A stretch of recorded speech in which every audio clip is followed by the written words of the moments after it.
UK is the first country in the world to approve the rollout of the coronavirus vaccine produced by Pfizer and BioNTech.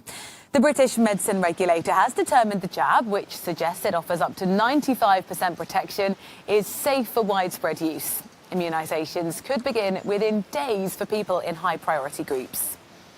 Well, let's get the very latest and go to London to speak to our correspondent, Tig Enright. Tig, a very good morning to you. This is certainly welcome news. Who will get this vaccine and how soon could that process all get underway?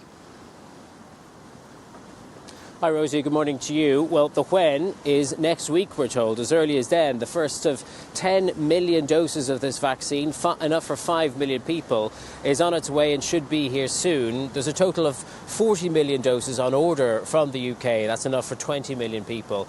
And the WHO is the highest priority groups will get it first. People over the age of 80 and people who live in care homes, and also the staff of care homes too. And then it's going to be rolled out to other age groups, lower age groups, as and when it becomes available. Now, it's important to stress this does not mean Christmas immunity for those people who manage to get this jab before Christmas begins, because it's a 2-dose vaccine, so you need to take 2 injections 3 weeks apart. But it is, as you say, a world first. The hope and the expectation is that everybody, in combination with the other vaccines, will be able to get a jab early next year. The UK might not have won the race to create the first approved coronavirus vaccine, but it has actually given approval to the world's first coronavirus vaccine.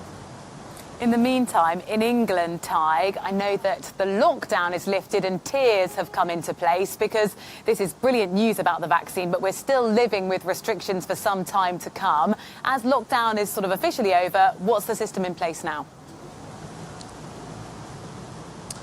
Well, the blanket lockdown has been removed from across England, and the 3 different tiers of restrictions have been restored. The same restrictions largely that were in place before this lockdown, the severity depending on how bad things are in your area. I'm sure you can see the Christmas lights twinkling behind me. It does mean that in the lower risk areas, Christmas can begin. Pubs and restaurants can open again, although in a limited way. They can't open in the highest risk areas. Even on my way here this morning, I saw a queue of people waiting to get into a fitness class at about 6:30 in the morning. So rather than me, they're enjoying the benefits of their gym opening again. And then there are also just 23 shopping days left until Christmas, and non-essential shops can open their doors again today for those who want to go in or who are perhaps brave enough to go in.